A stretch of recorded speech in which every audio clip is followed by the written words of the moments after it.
এতক্ষণ মজা লাগছে? মোবাইল কো এমন মজা লাগে না? হাত নামাও, নিচে নামাও। কয়দিন ধরে খাবা? পরকীয়া প্রেমিকের সাথে একা ঘরে যে নারীকে জীবন দিয়ে ভালোবেসেছিলেন স্বামী, সে আজ বিশ্বাসঘাতকতার সবচেয়ে জঘন্য রূপ দেখালো। খুব জ্বালাইছস না? কয়দিন থাকবি? হাত নামাও, নিচে নামাও।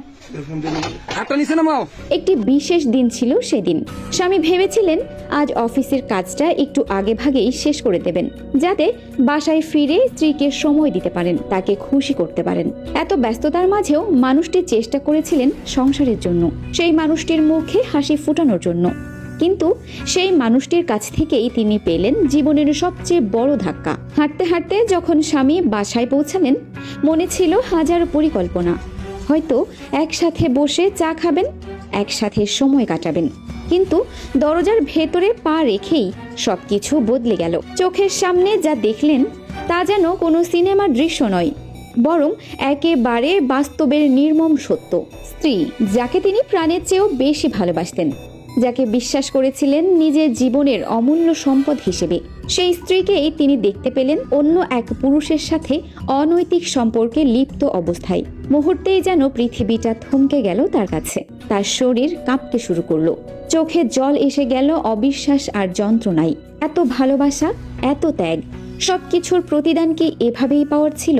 হাতে নাতে ধরা পড়ে গেল সেই বিশ্বাসঘাতকতা। স্ত্রীর সাথে থাকা পরকীয়া প্রেমিকও কিছু বুঝে ওঠার আগেই ঘটনাটি ফাঁস হয়ে গেল।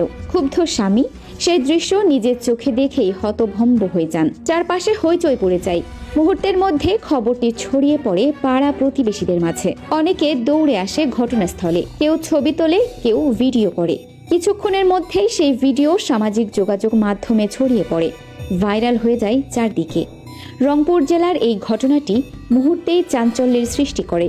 মানুষ হতবাক, কিভাবে একজন স্ত্রী যাকে তার স্বামী প্রাণের চেয়েও বেশি ভালোবাসতেন, সে এভাবে প্রতারণা করতে পারে। হতভাগা স্বামী ভেবেছিলেন আজকের দিনটা হবে আনন্দ আর ভালোবাসার স্মৃতিতে ভরা একটি বিশেষ দিন, কিন্তু সেই মুহূর্ত নিমিষেই ধুলোয় মিশে গেল স্ত্রীর বিশ্বাসঘাতকতার কারণে।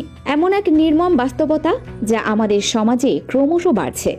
ভালোবাসা আর বিশ্বাসের জায়গায় স্থান নিচ্ছে প্রতারণা আর অবিশ্বাস। এই ঘটনাটি শুধু একজন মানুষের নয়, এটি আমাদের সমাজের জন্য একটি বড় শিক্ষা যে বিশ্বাস একবার ভেঙে গেলে তা আর কখনো আগের মতো হয় না।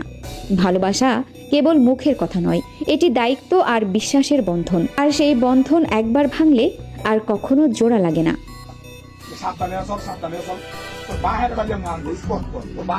এই যে এর আগেও ওরা খাইছে, আজকে অনেকক্ষণ দেখতেছি।